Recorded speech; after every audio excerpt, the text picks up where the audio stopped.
যে 5 স্থানে যদি আপনি ফলো না করেন বা এই 5টা স্থানকে যদি নিয়ন্ত্রণ করতে না পারেন, তাহলে এই জায়গাগুলোতে বদজিনের আসর পড়ে এবং আপনার শারীরিক ক্ষতি করতে পারে।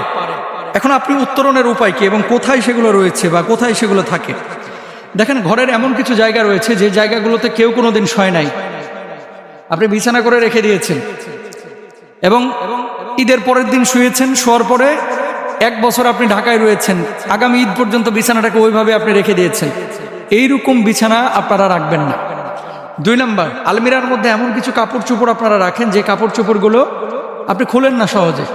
5 মাস 6 মাস 7 মাস চলে যাচ্ছে, কিন্তু কাপড়গুলো আপনি খুলে একবার দেখেনও না, ফলো করেন না, তাকান না। যদি এরকমটা হয়ে থাকে, তাহলে আপনাদেরকে অবশ্যই যে কাজটি করতে হবে, এই চাদরগুলো এবং এই ঘরগুলো যাতায়াত করতে হবে, ঝাড়াঝাড়ি করতে হবে এবং ব্যবহার করতে হবে।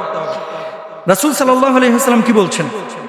পুরুষের জন্য 1খানা চাদর, তার স্ত্রীর জন্য 1খানা চাদর, এবং তৃতীয়টি অতিথির জন্য, আর চতুর্থটি হচ্ছে শয়তানের জন্য। সহিহ মুসলিমের কিন্তু হাদিস। তার মানে কি, যদি চাদর থাকে, অব্যবহৃত যদি বিছানা ভাঁজ করা থাকে, নিয়মিত এই বিছানা এবং চাদরগুলো আপনারা ঝাড়বেন। যদি ঝাড়েন, শয়তানের ওয়াসওয়াসা এবং বদজিনের আসর থেকে আপনার বাচ্চা কাচ্চা ভালো থাকবে এবং আপনিও ভালো থাকবেন। এবার আসেন 2 নাম্বার, আপনার বাড়ির সবচেয়ে আদর্শ জায়গা বদজিন বা শয়তানের হচ্ছে আপনার বাথরুম। কিছু বাথরুম যেখানে ঢোকা যায় না, আবার কিছু মানুষের বাথরুম আছে বেডরুমের চাইতে বাথরুমটা সুন্দর, যারা রুচিশীল। তো যাদের বাথরুম যত নিকৃষ্ট এবং অপবিত্র, ওই বাথরুমে তত বদজিনের আসর থাকে। অনেক সময় আপনি বাথরুমে বসবেন, দেখবেন কারেন্ট চলে গেছে, বালতিটা নড়ানড়ি করতেছে। অনেক সময় আপনি বাথরুমে বসেছেন, বদনাটা আপনার সামনে থেকে উধাও হয়ে গেছে, অথচ রেখেছেন পাশে, চলে যাচ্ছে। এরকম হয়। এখন এই কথা শোনার পরে অনেক দর্শক অথবা আপনারা অথবা যারা আপনারা রেকর্ড করতেছেন, আপনারা মনে করবেন যে এটা মনে হয় ফাউল কথাবার্তা, এটা কেমন কথা, বালতি আবার একা একা নড়ে কিভাবে? যখন আপনার সামনে ঘটবে তখন বলবেন যে আসলে এটা কিভাবে ঘটে। আর এখন তো সহজ, সিসি ক্যামেরায় কিন্তু এই ধরনের ভৌতিক বিষয়গুলোও দেখা যায়। অফিসে দেখবেন যে চেয়ার রাখা আছে, এই চেয়ারটা একা একা রাত্রিবেলায় ঘুরে বেড়াচ্ছে, এগুলো সিসি ক্যামেরায় দেখা যায় এবং ঘটেছে এরকম অনেক ঘটনা। তো দেখেন, বাথরুমে যখন আপনি ঢুকবেন, বাথরুমে ঢোকার আগে আল্লাহুম্মা ইন্নী আউযু বিকা মিনাল খুবুসি ওয়াল খাবাইস দোয়া পড়ে নেবেন। আচ্ছা, এই বাথরুমের মধ্যে কে থাকে? দুষ্ট খবিস প্রকৃতির শয়তান জিন থাকে, জিন শয়তানও থাকে। এজন্য হাম্মামে প্রবেশ এবং বের হওয়ার ক্ষেত্রে আল্লাহ রাসূল সাল্লাল্লাহু আলাইহি ওয়াসাল্লাম বলেছেন, পায়খানার স্থান হচ্ছে জিন এবং শয়তানের উপস্থিতির স্থান। সুতরাং যারা পায়খানায় যাবে তারা যেন এই দোয়াটা পড়ে তারপরে প্রবেশ করে, মানে প্রবেশ করবেন এই দোয়াটা পড়ে। যদি পড়ে প্রবেশ করেন, এখান থেকে বদজিনের কেটে পড়বে। আরেকটা বিষয় আপনাদেরকে বলে রাখি, আপনাদের অনেকেই আছে, বিশেষ করে নারীর মধ্যে এবং পুরুষদের মধ্যে আমাদের কাছে এই ধরনের প্রশ্ন আসে, বাথরুমে ঢুকে উলঙ্গ হয়ে গোসল করে, একেবারে গায়ের ওপরে কোনো কাপড়ই রাখে না। এই ধরনের চিত্রগুলো, যেগুলোকে নেকেড চিত্র বলা হয়, এই ধরনের চিত্রগুলো আসলে জিন শয়তান এবং আপনার যারা ওয়াসওয়াসা দেয়, এদের একটা আদর্শ চিত্র বা এই চিত্রগুলো তারা পছন্দ করে। এগুলো কখনো করবেন না, এগুলো আবারও বলি কখনো করবেন না।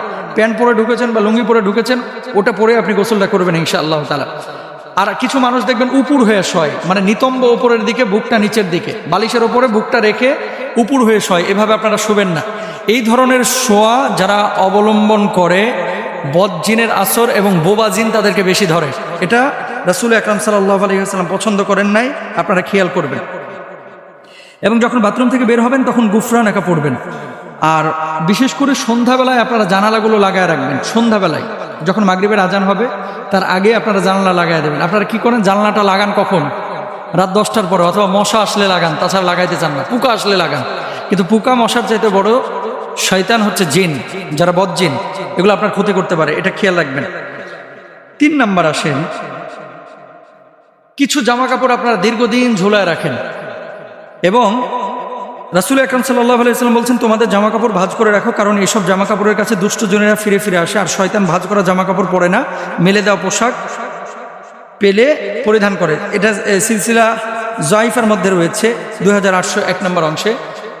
মেন কথা হচ্ছে, আপনি যখন কোনো পোশাক পরছেন, এই যে আমি আজকে জুব্বাটা পরেছি, নিয়ে যে আমি ঝুলায় রেখে দিলাম, 7 দিন 8 দিন এটা আর পরি না, এই পোশাকগুলোর মধ্যে ঘাম থাকে, অপবিত্র জিনিস থাকে, অথবা ময়লা আবর্জনা থাকে।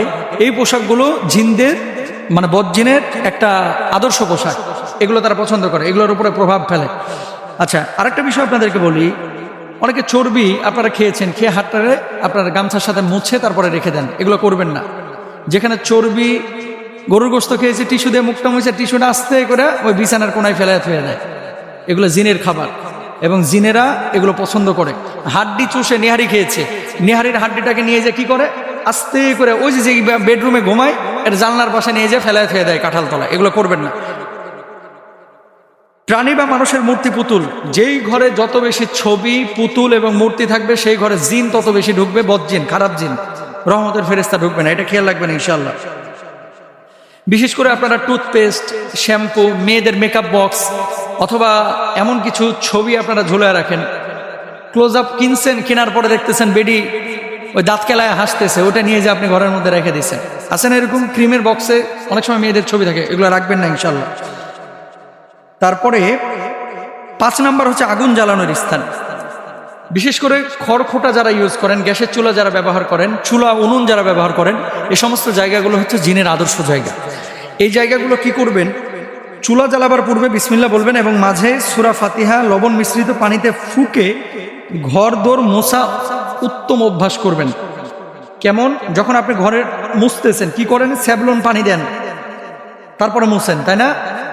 স্যাভলন মিশিয়ে তারপর মুছছেন না, এটা তো আপনি জীবাণুনাশক দিবেনই, কিন্তু ওই পানিটার মধ্যে কাজের বুয়াকে বলবেন একটু বিসমিল্লাহ বলে ফুৎকার দিও, সূরা ফাতিহাটা পারলে একটু সূরা ফাতিহা পরে ফুৎকার দিও, অথবা আপনি দিয়ে দিবেন, তাহলে কি হবে, ঘরগুলো নিরাপদ থাকবে ইনশাআল্লাহ তাআলা। তো এগুলো আমরা খেয়াল করবো, আল্লাহ তাআলা বোঝার তৌফিক দান করুন।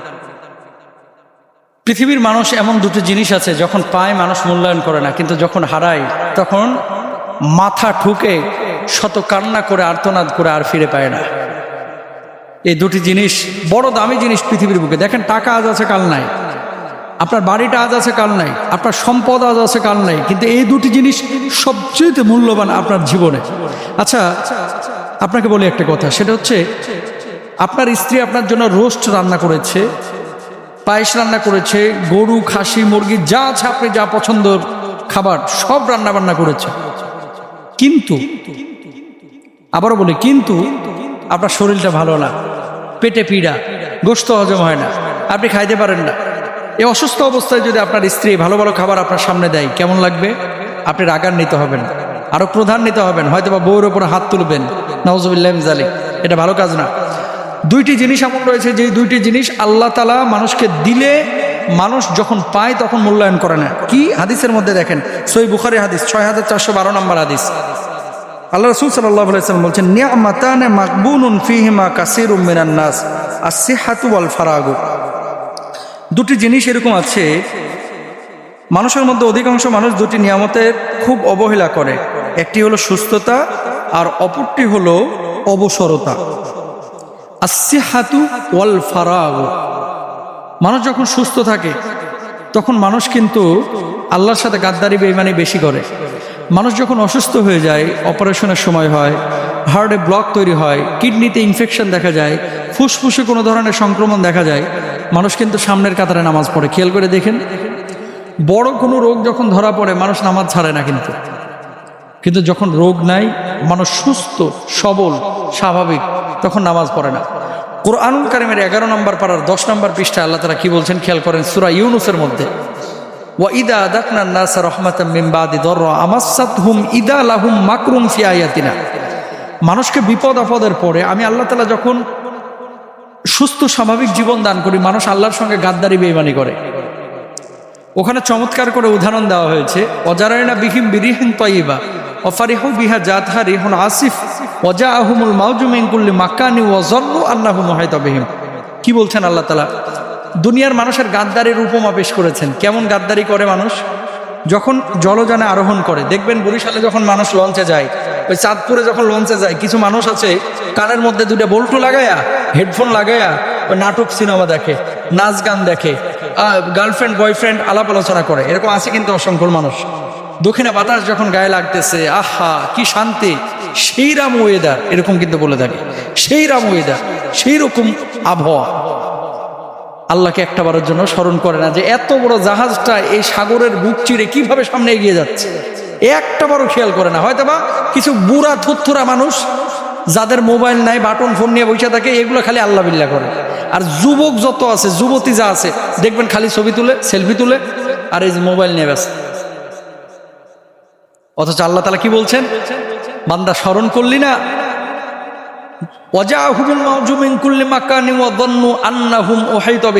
হঠাৎ ঝড় আমি উঠাই দিলাম, বড় বড় ঢেউ যখন আছড়ে পড়তে লাগলো, জাহাজটা যখন হেলে দুলে কাঁপাকাঁপি শুরু করে দিল, মানুষ তখন বলে লা ইন আনজাইতানা মিন হাযিহি লানাকুনান্না মিনাশ শাকিরিন। মানুষ কত বড় গাদ্দার দেখেন। ওই সময় যখন সুখে ছিল, যখন সাগর স্বাভাবিক ছিল, নদী যখন স্বাভাবিক ছিল, আল্লাহর কিন্তু তখন ডাকে নাই। এখন ঝড়ো হাওয়া আর বড় বড় বাতাস ঢেউ আল্লাহ দিচ্ছে, এখন মানুষ বলে কি, আল্লাহ নিজে বলতেছে লা ইন আনজাইতানা মিন হাযিহি লানাকুনান্না মিনাশ শাকিরিন। আল্লাহ বাঁচার তো কোনো উপায় নাই, কোনো মতে এই বিপদটা থেকে আল্লাহ উদ্ধার করো। কি করবে ও? সারা জীবন আপনার কৃতজ্ঞতা স্বীকার করবে। আল্লাহ বলছেন ফালাম্মা আনজাহুম ইদাহুম ইয়াবগুনা ফিল আরদি বিগাইরিল হক। ওই মানুষগুলোকে যখন ওই বিপদ থেকে উদ্ধার করে আমি আল্লাহ রাব্বুল আলামিন উপকূলে ভিড়াইয়া দিলাম, উঠায় দিলাম, ইয়া আইয়ুহান নাস ইন্নামা বাগিয়ুকুম আলা আনফুসিকুম মাতাল হায়াতিদ দুনিয়া। মানুষ উঠেই গাদ্দারি করে, সিজদা দেয় না আল্লাহকে, তখন নাবিককে ধন্যবাদ দেয়। কুমিল্লা থেকে চট্টগ্রাম যাচ্ছেন, দুই গাড়ি মুখোমুখি সংঘর্ষ হয়ে যাচ্ছিল, এমন মুহূর্তে কোনো মতে কাইটা কুইটা ড্রাইভার মানে গাড়ি নিয়ে পার হয়ে গেছে। পেছন থেকে মানুষগুলো আল্লাহরে ধন্যবাদ না দিয়া হানিফের ড্রাইভার, 15 বছরের অভিজ্ঞতা, কেমনে আমাদের বাঁচায় দিল। জালেম কোথাকার, তোমার ড্রাইভার বাঁচায় নাই, নাবিক বাঁচায় না, বাঁচিয়েছেন আল্লাহ, তুমি জানো না। আল্লাহ তাআলা এই কথাগুলো বলছেন। সুতরাং মানুষের জীবনে যখন মানুষ সুখে থাকে, ওই ভূতে কিলাই। মানুষ যখন ভালো থাকে আল্লাহরে স্মরণ করে না, যখন বিপদে পড়ে আল্লাহরে স্মরণ করে। সুস্থতার সময় আল্লাহকে ডাকতে হবে, অবসর যখন আপনি আল্লাহকে স্মরণ করতে হবে। আল্লাহ তাআলা আমাদের সবাইকে বোঝার তৌফিক দান করুন, আমিন।